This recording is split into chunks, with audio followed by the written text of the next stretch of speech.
গতকালকে আমি আমার জীবনের নিরাপত্তা চেয়ে শেরেবাংলানগর থানায় একটি জিডি করি। জিডির বিষয়টি হচ্ছে গিয়ে যে গত বৃহস্পতিবার সংসদে থাকাকালীন সময়ে আমার এলাকার যিনি অফিসার ইনচার্জ উনি আমারে ফোন দিয়ে জানালেন যে স্যার আপনি একটু বাড়ি আসলে আপনার সাথে আমার একটু বসতে হবে, গুরুত্বপূর্ণ কথা আছে। তো শুক্রবারে আমি বাড়ি যাওয়ার পর উনি দুপুরবেলা আমাকে বললেন, আমাকে একটা মেসেজ দেখালেন যে উনাকে একটা লোক 2-3 দিন ফোন করার পর উনি যখন আমলে নিচ্ছিলেন না তখন উনারে একটা মেসেজ দেয় যে ওই লোকটা, অজ্ঞাতনামা লোকটা আমার সাথে দেখা করতে চায়, কথা বলতে চায়, দেখা করতে চায় না, কথা বলতে চায়। তো ওসি সাহেব আমলে নেননি। পরে যখন মেসেজটা দেখছেন যে মেসেজের মধ্যে আছে, দেখা যাচ্ছে যে একটা কন্ট্রাক্ট কিলার গ্রুপ যারা হায়ার করা হয়েছে তারা নাকি অ্যাক্টিভ, তার বক্তব্য অনুযায়ী। তো ওসি সাহেব আমারে উনার ফোন দিয়ে ওই অজ্ঞাতনামা ব্যক্তির সাথে ফোনে ধরাই দিল।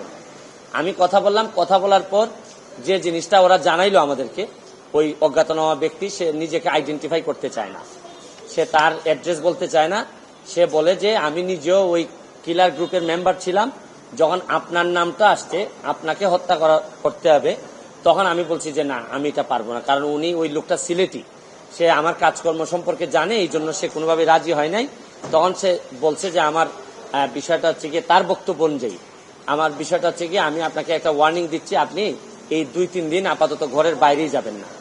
তো এটা শোনার পর আমি নর্মালি এর আগে অনেকবার আমি মৌখিকভাবে বা আমার পিএস এর মাধ্যমে বিভিন্নভাবে আমি থ্রেট পাইছি, এগুলো আমি আমলে নেই না, কারণ এগুলা সামনে বললে একটা প্যানিক তৈরি হইতে পারে, এই জন্য আমি কখনোই সামনে নিয়ে আসি নাই। এইবার যখন আমার এলাকার ওসি সাহেবের মাধ্যমে আসছে তখন আমার কাছে মনে হয়েছে যে মানুষ যখন কখনো কোনো ওসিরে নর্মালি তো কেউ ফোনই দেয় না, তার উপর যখন সে এইরকম একটা মেসেজ দিছে তখন আমার মনে হয়েছে যে সিরিয়াসলি একটা পটেনশিয়াল থ্রেট, আমার এটা অবশ্যই আমলে নিতে হবে। তো এই জন্য আমি ওই দিন পরের দিন সকালেই আমি ঢাকা চলে আসি, সংসদ ভবনে চলে আসি। এসে আমি এর ভিতরে আমি পুলিশের ঊর্ধ্বতন কর্মকর্তা যারা আছেন তাদের সাথে আমি কথা বলি।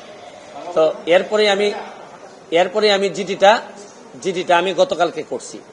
কিন্তু আমার যে জায়গাটাতে প্রশ্ন হচ্ছে, দেখেন আমি একজন মেম্বার অফ পার্লামেন্ট, পুলিশ যখন আমার এলাকার ওসি সাহেব যখন জানলেন কোনো একটা মারফতে যে আমার একটা লাইফ রিস্ক আছে, তখনই কিন্তু উচিত ছিল যে উনি এসপি সাহেবের সাথে আলাপ করবেন, ডিআইজি সাহেবের সাথে আলাপ করবেন, এটা কি আসলেই থ্রেট নাকি না কেউ বোগাস নাকি না কিছু, এটা তো আমার কাছে আসার আগেই এদের তদন্ত করে ফেলা উচিত ছিল।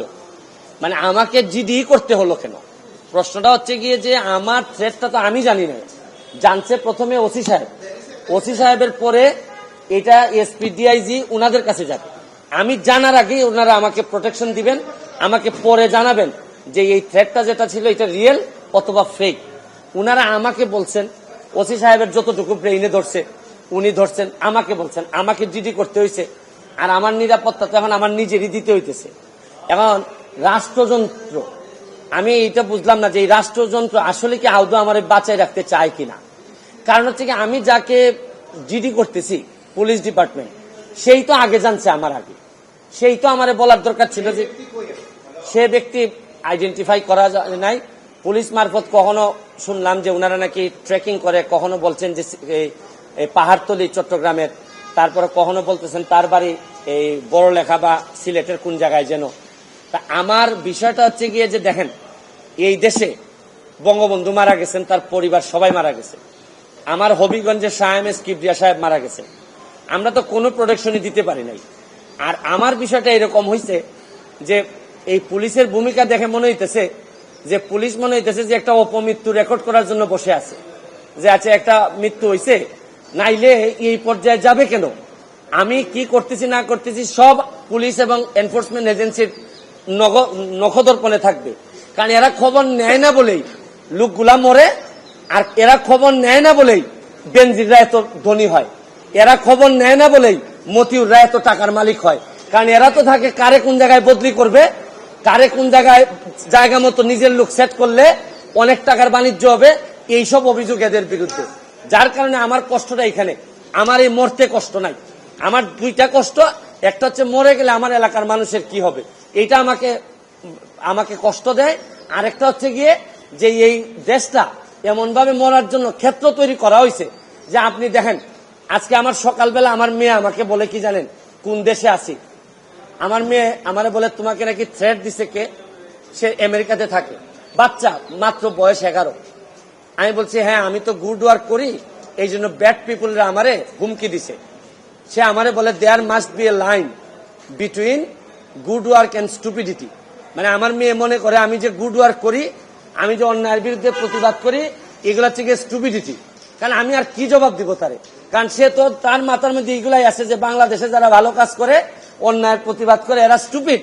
কিন্তু আমার মেয়ে অল্প বয়সী মেয়ে, আমি তো বুঝাইতে পারি না যে আমার জন্ম এই দেশে, এই দেশের মানুষের কল্যাণে আমি কাজ করতে চাই, কারণ আমার রক্তের মধ্যে এটা আছে, আমি করবো কি এটা। যে ধরনের প্রোটেকশন, আমি তো আর আগের ব্যারিস্টার সুমন না, মেম্বার অফ পার্লামেন্ট হিসাবে আপনি না আগের ব্যারিস্টার সুমনকে ফেলে দিলেন, কিন্তু মেম্বার অফ পার্লামেন্ট হিসাবে আমার সিকিউরিটির আগেই আমি যে জিডি করা লাগলো এটার জন্য দুঃখ প্রকাশ করতেছি। কেন আমি জিডি করবো? আর যদি এটা আমার কাছ থেকে ইনফরমেশনটা আসতো যে আমার পিএস বলছে যে আমার থ্রেট দিছে, বা আমার এক বন্ধু বলছে, বা আমার এক আত্মীয় স্বজন বলছে, তা নয় আমি জিডি করলাম। পুলিশের মাধ্যমে যখন আসে তখন তো সাথে সাথে কাজটা করার দরকার ছিল। এখন বুঝেন অবস্থাটা কোন জায়গায় আছে। তারপর আমি বিশ্বাস করি যে যতদিন আসি মানুষের কল্যাণে কাজ করতে চাই, আপনাদের দোয়ায় কাজ করতে চাই, আর নিজের মানুষের আমার প্রতি যে বিশ্বাস আমি মনে করি এটাই আমার নিরাপত্তা। আর এখন বাকিটা এনফোর্সমেন্ট এজেন্সি আছে, তারা যদি আমি কথা বলছি আইজিপি মহোদয়ের সাথে, উনি অত্যন্ত ভালোভাবে আমাকে আনসার দিচ্ছেন, বলছেন যে এটা তো আগেই ওদের এই কি করার কথা। উনি আমার বিশ্বাস যে উনি ওই যারা আছে তাদেরকে প্রশ্ন করছেন যে এটা তো তোমরা জিডি করার আগেই ইনফরমেশন পাওয়ার সাথে সাথে কাজ করার কথা। একমাত্র আইজিপি সাহেব, বর্তমান আইজিপি সাহেব, উনি আমার অ্যাঙ্গেলে উনি কথা বলছেন। আর বাকি যারা আছে সবাই মনে হইতেছে যে সাক্ষী দেওয়ার জন্য বসে আছে, আমি কখন মরবো, মরলে পরে সাক্ষী দিবে। আমার এলাকাটা কিভাবে চলছে বুঝেন না আপনারা, যে কারে কোন জায়গায় সেট আপ করবে এইভাবেই চলছে।